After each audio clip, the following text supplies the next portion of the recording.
Bonjour à toutes et tous. Hi guys, ça va des crapes. Ben, voilà quoi. Nouvelle vie commence. Non, je rigole. Mais, allez, j'étais quand même hyper content d'avoir fait toutes ces vues. Moi qui avais l'habitude d'en faire entre 27 et 300, mais je m'en contentais, hein, puisque encore une fois, je suis pas un putaclic, je ne vends rien. Voilà, là, oh là là, je sais plus à combien j'en suis là pour cette vidéo où je parlais de la retraite, des impôts, où je devais casser un ou deux mecs en passant. Je sais pas, ça se compte en quatre. Voilà. Donc je suis rentré dans le club des quatre. Voilà, et puis plus des abonnés, un peu plus. Là, je sais plus, j'ai dû dépasser les 100, je crois. Ah, moi, je suis ravi, hein. Et puis alors, ah ouais, alors le plus là, ce qui d'ailleurs finit par être un problème, hein, c'est que, enfin, j'ai eu beaucoup de commentaires, enfin beaucoup plus que d'habitude. Et alors, ouais, comment dire, j'adorerais avoir le temps de répondre à tout le monde. Malheureusement, je l'ai pas. Je l'ai pas en ce moment parce que là, je continue à travailler sur un film que je vais arrêter, mais pour en commencer un autre, avant de partir en vacances tout le mois d'août en Thaïlande, à Phuket. Voilà, donc je suis désolé. Euh, pour l'instant, j'arrive pas à trouver le temps. Alors, il y a des commentaires intéressants en plus, hein, donc ça vaudrait le coup de rebondir dessus. Euh, et puis alors oui, alors enfin la musique sur mes vidéos, alors vraiment désolé, en fait je me suis pas rendu compte, c'est que quand j'enregistre la vidéo et que je la monte, enfin c'est un montage très simple, hein, vu que comme vous avez pu remarquer, je fais en général one shot sur ma face, n'est-ce pas? Donc il n'y a pas beaucoup d'effets, il n'y a pas beaucoup de trucs, mais je passe quand même par un logiciel de montage. Et alors le niveau de la musique euh, sur l'élément que je monte, il a l'air correct. Et il y a un espèce de truc, je sais pas, qui fait que dès que c'est sur YouTube, la musique a tendance à monter. Donc je vais faire un truc très simple, hein. Moi, je vais plus en mettre. Voilà. Comme ça, au moins, vous m'entendrez mieux. Voilà. Et puis, bon, alors, avant de passer vraiment à cette vidéo, je vais essayer de parler de trucs hein, intéressants, pas que de la chaîne.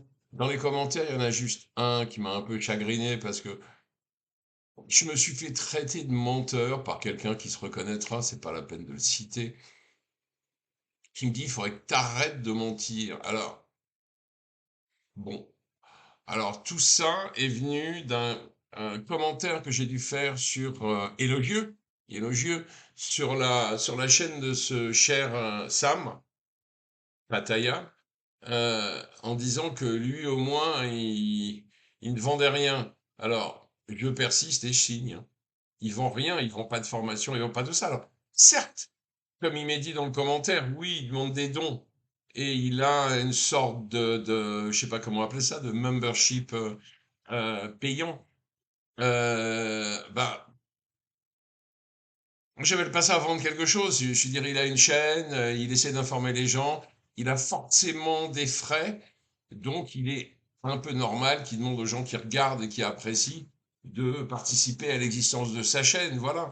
Et en fait, bah moi, c'est une information que j'avais pas. Alors bon, bah non, je mens pas, quoi. Alors, peut-être que j'ai menti par omission, mais même pas, puisque je sais, franchement, je le sais pas. Moi, je vois juste un truc, c'est qu'il a pas de formation, et c'est très exactement ce que j'ai dit. Donc, s'il vous plaît, quoi, c'est pas la peine de traiter les gens de menteurs, enfin, c'est nul, quoi, vraiment. Puis c'est pas agréable. Voilà. Donc, je reviens très vite pour le cœur de cette vidéo. Et au moment où je vous parle là, maintenant tout de suite, je ne sais pas très exactement ce que ça va être. À tout de suite. Me voilà de retour. Alors, me voilà de retour pour des choses plus sérieuses et j'espère plus intéressantes pour vous. Excusez-moi, je ferme la fenêtre parce qu'au lieu de la musique, on va voir le bruit des voitures. Voilà. Euh, donc, bon, je vais passer, je ne vais pas m'apesantir là sur les quelques chaînes YouTube que je suis euh, pour curiosité, en espérant toujours, je ne sais pas, voir une évolution, un changement. Bah, je vous rassure tout de suite, ça n'évolue pas et il n'y a pas de changement. C'est-à-dire que tous les gens dont je parle habituellement sont toujours en train de vendre la Thaïlande euh, de manière extrêmement positive. Bon, moi, je pense que tout ça, c'est un peu pour vous attirer vous retenir dans les mailles de leur filet et éventuellement vous vendre un magnifique petit accompagnement à l'expatriation. Voilà, donc rien à dire, hein, c'est toujours pareil. Voilà. Alors bon, là, ils sont tous sentis obligés de parler évidemment des nouvelles facilités au niveau des visas, bah, parce que oui, encore une fois, hein, facilité au niveau des visas, ça peut vous attirer. On va dire là, en effet, bah ouais, 60 au lieu de 30 jours pour l'exemption, bah, c'est vachement bien, ça évite surtout des tracasseries. En fait, parce que les 60 jours, vous pouviez les avoir, mais il fallait se déplacer, faire la queue. Enfin, c'était pas très marrant, quoi. Voilà. Et puis le reste, bah, voilà, le reste, il continue à vous vendre des possibilités d'acheter des maisons en achetant le terrain, virer une société, alors qu'en ce moment, c'est à peu près ce qu'il y a de plus dangereux, vu que l'État thaïlandais et le fisc thaïlandais sont en train de faire la chasse à toutes les sociétés bidons montés avec des prête-noms qui vivent très loin à la campagne et qui ont reçu 2000 bahts pour un service rendu. Euh, voilà, ils ont une liste, ils en ont déjà étendu pas mal et ils continuent. Donc, ce qui veut dire que bah, ça devient un sport dangereux, hein. Monter une boîte juste pour être propriétaire d'une maison et d'un terrain en magouillant, même avec un agent immobilier qui semble sérieux, même avec un avocat qui semble sérieux, vous n'êtes pas à l'abri d'un petit contrôle et si ça a été mal monté ou si c'est complètement foireux, bah vous n'êtes pas à l'abri de tout perdre. Bref, voilà. Alors maintenant, le petit projet, le mien, de retraite, expatriation, enfin semi-expatriation en Thaïlande. Commençons par le commencement. Moi, en fait, j'ai 63 ans et ma retraite, je l'ai prise l'année dernière. J'ai un peu senti, là, j'avoue, la nouvelle réforme arriver et je me suis dit, autant se débarrasser des trucs, j'y ai droit. J'avais les trimestres, j'avais l'âge légal encore à cette époque-là, avant la réforme. Et donc voilà. En fait, alors, cette retraite, je l'ai fabriquée comment? Bah, c'est un peu classique, je l'ai fabriquée en travaillant. Voilà, c'est-à-dire que j'ai commencé à bosser un peu jeune, des boulots d'étudiant, parce que oui, j'ai fait des études qui ne m'ont servi à rien, puisque j'ai fait des études en économie et en finance, si ce n'est que ça me donne des facilités à la fois dans mon métier parce que j'ai des budgets à faire, voilà, et que bah, c'est bien d'avoir quelques notions, et puis aussi parce que je fais comme tout le monde, je fais un petit peu de placement, histoire de me procurer un revenu qu'on qualifie de passif, ce qui me fait bien marrer parce que ça n'a rien de passif, hein, parce qu'il faut bosser dessus, c'est-à-dire que ça marche pas tout seul, hein. Donc il faut surveiller, faire des arbitrages, voilà. Enfin bon, toujours est-il qu'après 35 ans de bons et loyaux service, voire même presque 40 ans, bah, j'ai eu droit à une retraite. Ouais, je vous donnerai pas le montant, mais enfin disons qu'elle est... Oh, puis si d'ailleurs, tiens, je vous donne le montant, je suis à...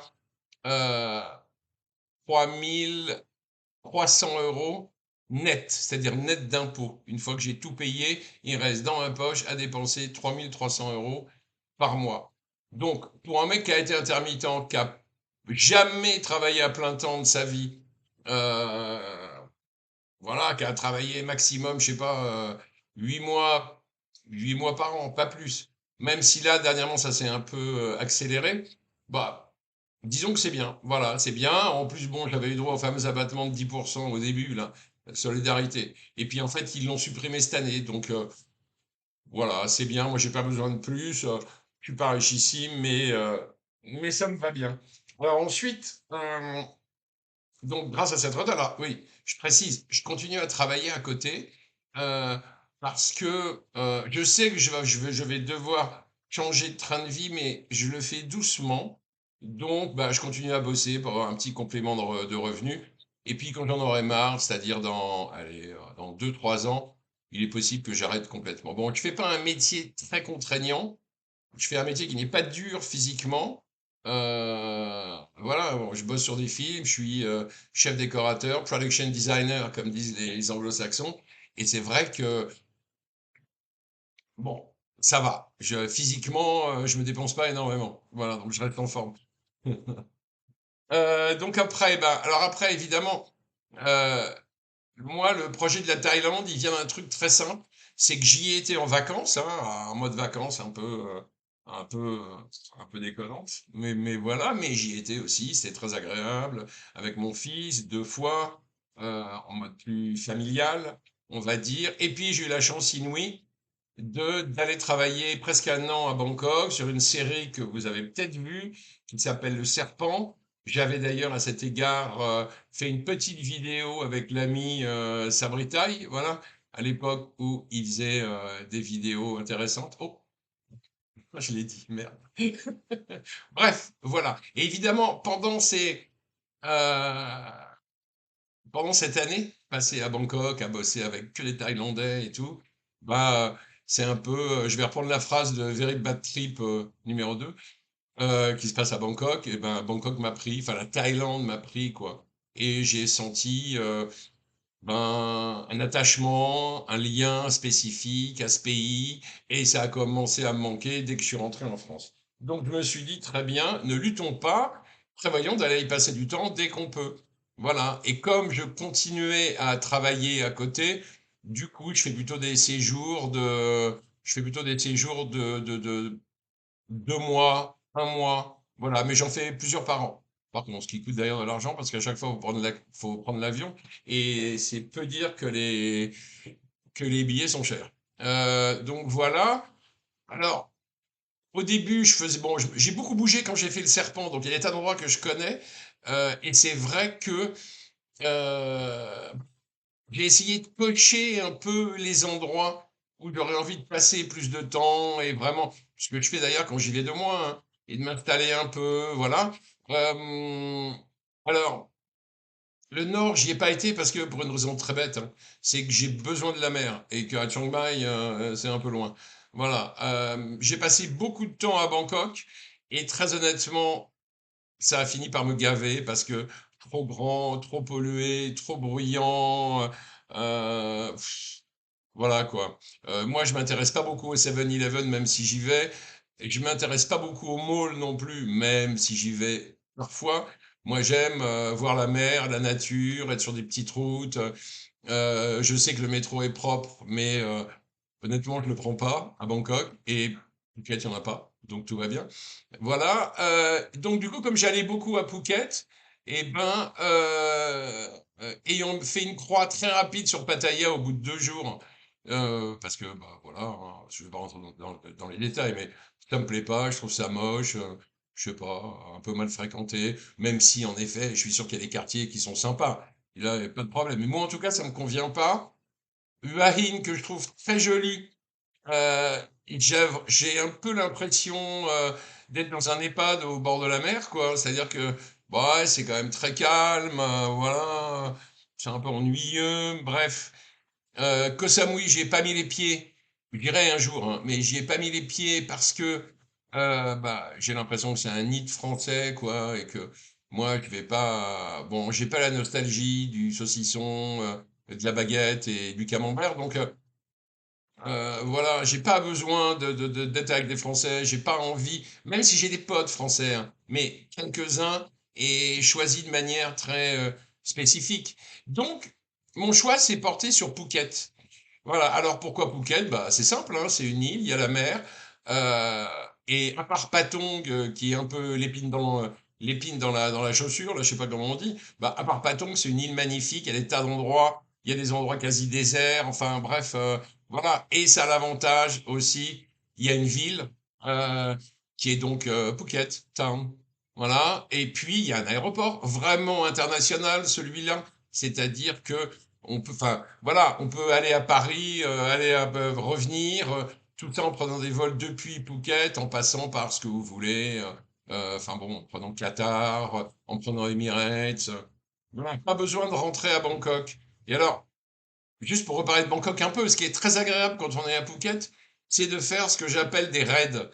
à Bangkok. Vu que le prix des billets n'est vraiment pas cher, là, du coup, c'est-à-dire que pour 200 € maximum, vous avez un aller-retour, bah, c'est hyper agréable si tout d'un coup, je sais pas, on en a besoin ou des trucs à faire, bah, c'est agréable d'y aller quelques jours à Bangkok, mais pas plus.